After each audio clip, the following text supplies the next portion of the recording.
You think it's just your hip flexors being tight, but then someone touches your lower back in a yoga class and suddenly you're crying over something from 2008 that you thought you'd long forgotten.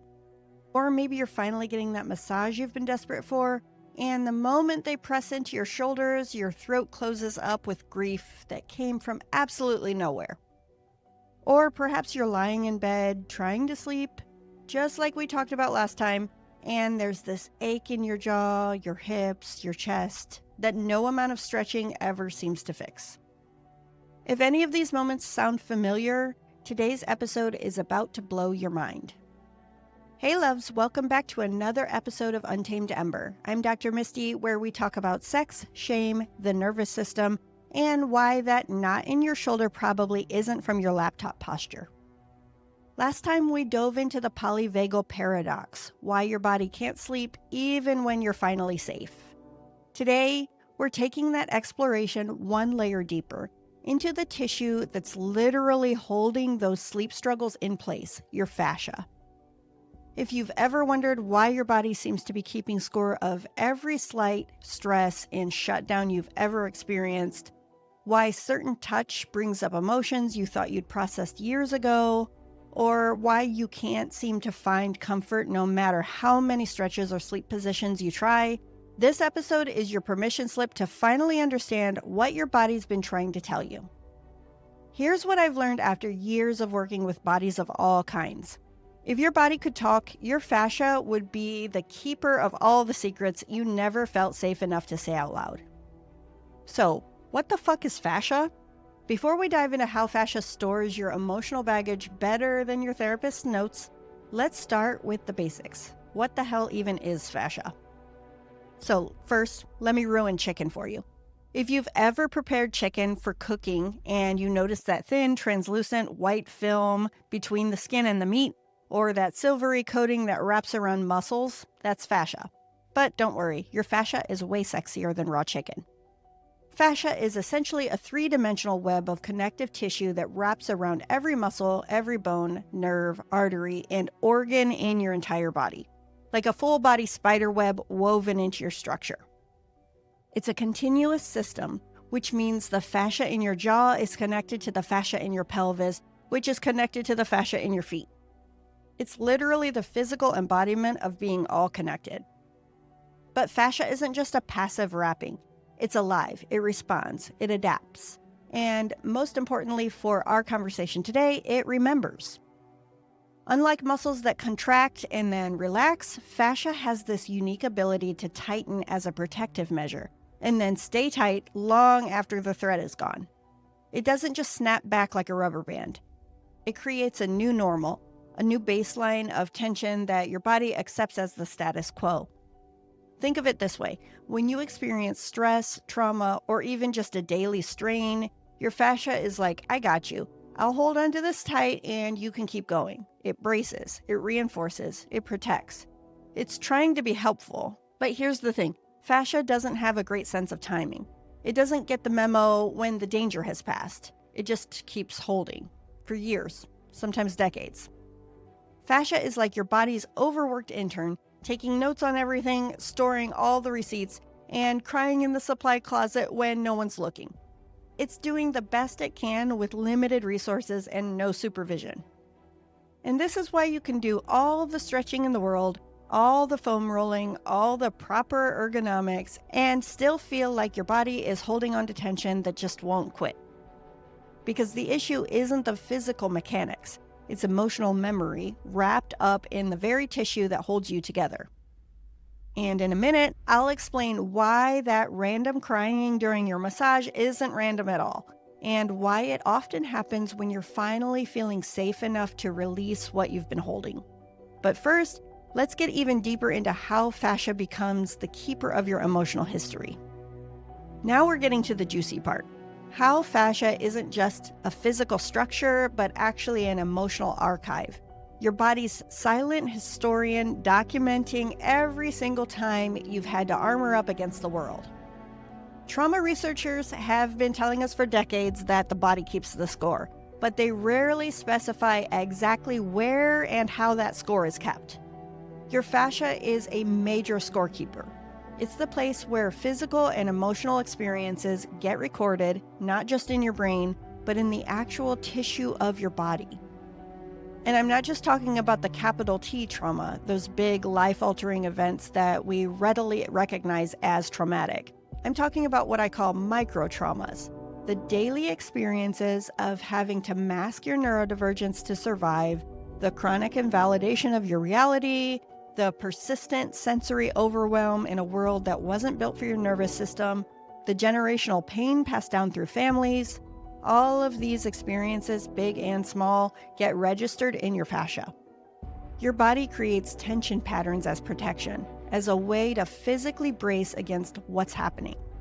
This is why that knot in your shoulder might not be from your bad posture. It might be from the day you learned to stop speaking up in order to stay safe. Your hip flexors aren't just tight because you sit too much. They might be tight because they're holding the grief you didn't get to process when you were too busy surviving. Your jaw tension isn't just from grinding your teeth at night. It might be from all the words you've swallowed when saying them out loud felt too dangerous. When trauma gets stored in the body, it doesn't just sit there inert. It actively shapes how you move, how you breathe, how you respond to touch, and crucially for our conversation about sleep, how safe it feels to surrender to rest. This is why you might experience what therapists call somatic flashbacks, body-based re-experiencing of past events. It's not just a random pain flare. It's your fascia saying, hey, remember this feeling? Remember when we had to brace like this to survive? These somatic flashbacks often happen precisely when you're trying to relax, when you're finally still enough, quiet enough, safe enough for your body to start processing what it's been holding. This is why massage can sometimes make you cry, why gentle touch can sometimes feel overwhelming, why entering a restful state can sometimes trigger anxiety that seems to come out of nowhere. Let me share a story that illustrates this perfectly. A few years ago, I was receiving body work from a practitioner who specialized in fascial release. I went in thinking it would just help with some of the physical tension I'd been carrying, the typical stuff we all deal with. The practitioner was working on my shoulders using gentle, sustained pressure, nothing aggressive, when I suddenly felt this wave of grief rise up through my entire body. And before I could even process what was happening, I was sobbing. Not cute, delicate tears, but full body, messy, crying about a relationship that ended 2 years earlier. Here's the wild part. I thought I'd processed that breakup. I'd done the therapy, I journaled, I had all the conversations with friends, but my fascia was still holding the emotional impact, specifically in my shoulders, which had been bracing for the next emotional hit. It wasn't until someone touched that specific pattern with presence and care that my tissue finally felt safe enough to release what it had been holding. And this happens with clients all the time. Just last month, I worked with someone, let's call her Jade, who had been struggling with chronic hip and low back tension for years. She'd tried everything: physical therapy, chiropractic, stretching routines, even cortisone injections. Nothing provided lasting relief. When we started exploring the emotional dimension of her fascial patterns, she realized her hip tension had started during a period in her life when she felt completely trapped in a toxic work environment but couldn't leave for financial reasons.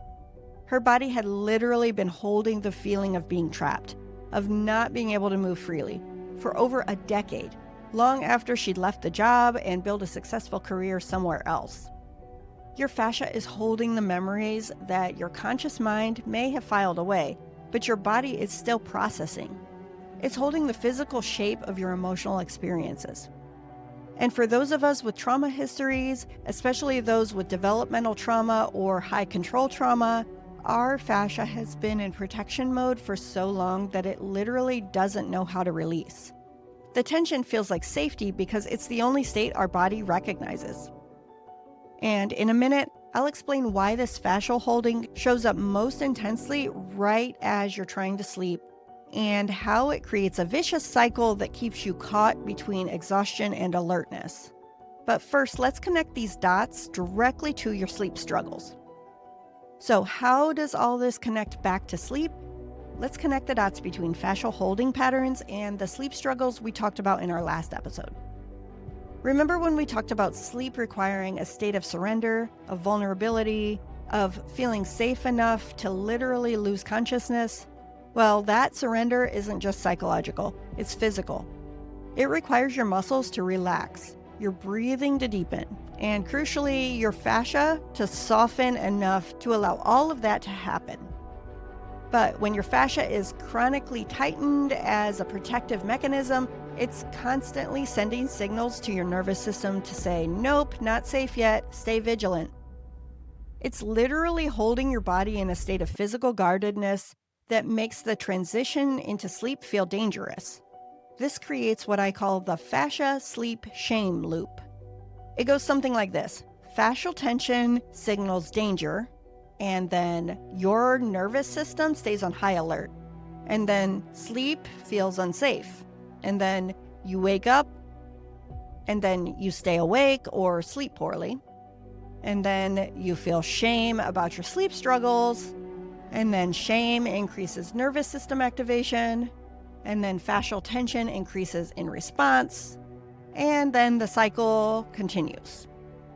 What's particularly insidious about this cycle is that nighttime stillness often triggers what I think of as emotional storage units to open up.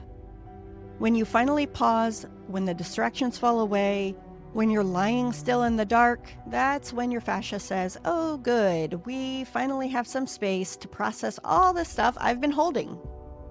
And suddenly you're thinking about that conversation from 3 years ago, or feeling inexplicable sadness, or noticing body tension that wasn't there earlier in the day. Your fascia is trying to help you process, but the timing feels like a betrayal. For my neurodivergent folks, this gets even more complicated. Sensory processing differences mean you might experience touch, pressure, or proprioception, your sense of where your body is in space, totally differently. Neurodivergent bodies often develop fascial patterns in response to chronic overstimulation, touch aversion, and the constant tension of navigating a world that isn't built for you.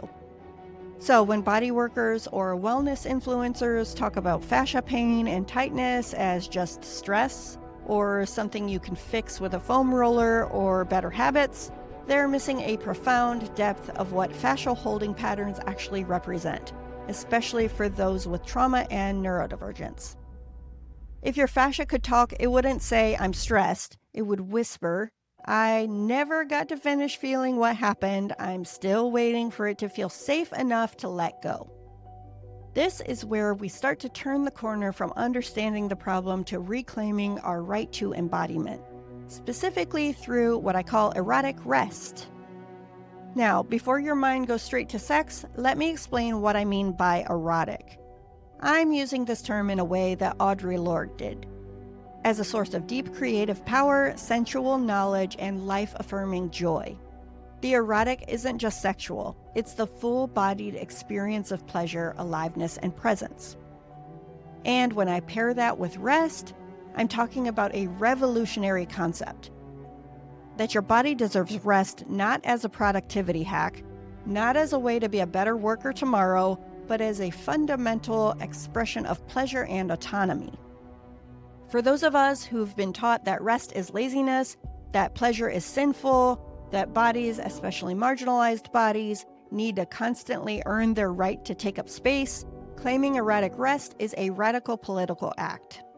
It's saying, my body deserves to feel good, not because of what it produces or how it serves others, but simply because it exists. This is particularly potent for those with trauma histories, because trauma often leaves us with this sense that our bodies are not truly our own, that they exist for others' use, evaluation, or control. Reclaiming rest as an act of pleasure, not just necessity, directly challenges that trauma conditioning. And here's where the connection to sexuality becomes really important. So much sexual dysfunction and dissatisfaction isn't primarily about technique or desire. It's about fascial patterns that prevent full embodiment. Think about it. The same pelvic floor tension that makes sleep uncomfortable is often the same tension that blocks sexual sensation and pleasure. The same jaw tension that comes from chronically swallowing your words might be the same tension that makes it hard to ask for what you want in bed or to express pleasure vocally. I've worked with clients who experience significant shifts in their sexual experiences simply by releasing fascial patterns they didn't even realize were connected to sex. One client who had chronic neck and shoulder tension discovered that as those patterns released, she was suddenly able to be much more present during sexual intimacy because her body wasn't constantly bracing for danger. Another found that working with hip and pelvic floor fascia completely changed their ability to experience orgasm, not because we focused on sexual techniques, but because we focused on creating safety in the tissue itself. Fascia release, when approached with this mindset, becomes not just a physical practice, but an emotional, erotic, ancestral reclamation. It's about softening the places that have been braced for generations.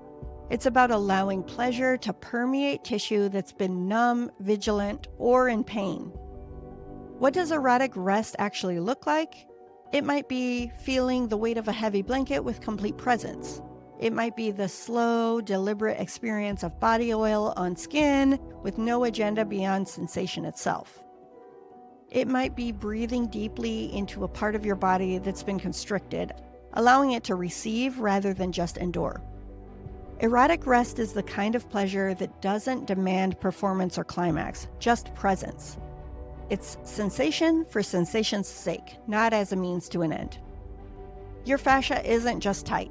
It's touch-starved, and what it's craving isn't aggressive stretching or painful foam rolling, it's tenderness, permission to soften, space to feel what it's been holding so valiantly for so long. So how do we actually begin the process of fascial unwinding and erotic rest? Let me offer some approaches that honor both the physical and emotional dimensions of what your fascia is holding. First, let's talk about fascia release tools, but with a trauma-informed twist. Myofascial massage, foam rolling, and somatic stretching can all be helpful, but only if you can completely revolutionize how you approach them. Most fitness culture teaches us to attack fascial tension, to dig into it aggressively, to push through pain, to force it to submit. This is literally the opposite of what helps fascia actually release, especially when it's holding trauma. Instead, try this. Move slowly, painfully slowly. Stay at the edge of sensation rather than plunging into pain. And most importantly, make it a dialogue, not a dictatorship. Ask your fascia what it needs rather than telling it what to do. Think less no pain, no gain, and more no rush, just hush. Your fascia has been waiting years to release, and it can wait another 30 seconds while you breathe. Fascia responds to slow, sustained pressure and presence, not to being bullied into submission. It's like that friend who only shares their deepest feelings when you create enough space and safety, not when you demand that they open up right this second. When you find a spot of tension, instead of grinding into it, try applying gentle, sustained pressure and then asking, what are you holding there? What do you need to feel safe enough to let go? This isn't woo-woo stuff. It's neurobiological. You're creating a conversation between your conscious awareness and your body's implicit memory. Next, let's talk about breath work for emotional unwinding. And I don't mean aggressive hyperventilation or ice baths. I mean the gentle, sustained attention to your exhale. Lengthening your exhale activates your parasympathetic nervous system, which is essential for fascial release. Try placing one hand on your low belly and one hand on your heart. Breathe normally for a few cycles, and then gradually extend your exhale, making it slightly longer than the inhale. As you do this, imagine your breath moving directly into the areas of fascial tension, creating spaciousness and warmth. Another powerful practice is body mapping, the process of identifying where different emotions live in your tissue. Where do you feel grief in your body? Where does anxiety show up? Where might joy be hiding? This doesn't have to be complicated. Simply scan your body and notice. Where do I feel dense? Where do I feel spacious? Where is there warmth? Where is there numbness? These sensations are clues to what your fascia is holding. For direct fascial release before bed, try non-genital sensuality practices. This might look like applying warm oil to your body with complete presence. It might be exploring different textures against your skin. It might be combining gentle weight, like a weighted blanket, with scent that signals safety from your nervous system. And for my neurodivergent folks especially, we need to address the sensory dimension of fascial release. Sometimes traditional approaches like massage or yoga can be sensory overwhelming. So modify everything.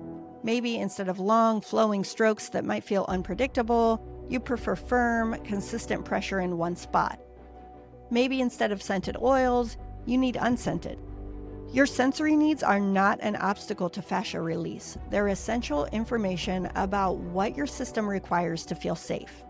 And if you want to try movement specifically designed for fascial unwinding, consider gentle somatic practices like restorative yoga positions that allow gravity to do the work, where you're not forcing your body to stretch, but rather creating conditions where it might feel safe enough to open. The key to all of these approaches is the same. This isn't about fixing your body. It's about letting it speak, letting it be heard, letting it rest without performing wellness. These practices won't magically dissolve years of holding patterns overnight. That's not the goal. The goal is creating a new kind of relationship with your fascia, one where it doesn't have to grip so tightly because it finally feels seen, heard, and safe. So, what have we learned today? Your fascia is holding your history, not just your physical movements, but your emotional experiences. Your sleep struggles are directly connected to these tissue patterns that are still waiting to feel safe enough to release. And reclaiming pleasure-based rest is a radical act of liberation for a body that's been taught that vigilance equals survival. As we wrap up today's exploration of fascia, memory, and rest, I want to leave you with this. Your body isn't loud because it's broken. It's loud because it was silenced for too long. Those aches in your shoulders, that tension in your jaw, that tightness in your hips, these aren't random mechanical glitches to be fixed. They're communications. Your fascia telling the truth your mouth was too scared to speak. When we pathologize these sensations, when we see them as problems to solve rather than wisdom to integrate, we perpetuate the very disconnection that created the holding patterns in the first place. So this week, I invite you to try one act of erotic rest. Not to be productive, not to recover so that you can hustle harder tomorrow, but to simply remind your body you're allowed to stop holding it all. Maybe that's 5 minutes of gentle touch on a part of your body that's usually ignored. Maybe it's allowing yourself to feel the weight of a blanket with complete presence. Maybe it's speaking aloud to your fascia, I see how hard you've been working, it's safe to let go now. And for those of you who are Ember Vault members, don't forget to grab this week's worksheet, Mapping the Body's Bedtime Stories.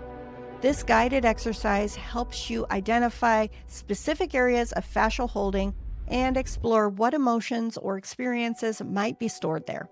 It includes prompts for dialoguing with different parts of your body, sensory practices for each major fascial plane, and a bedtime ritual specifically designed to signal safety to your most vigilant tissues.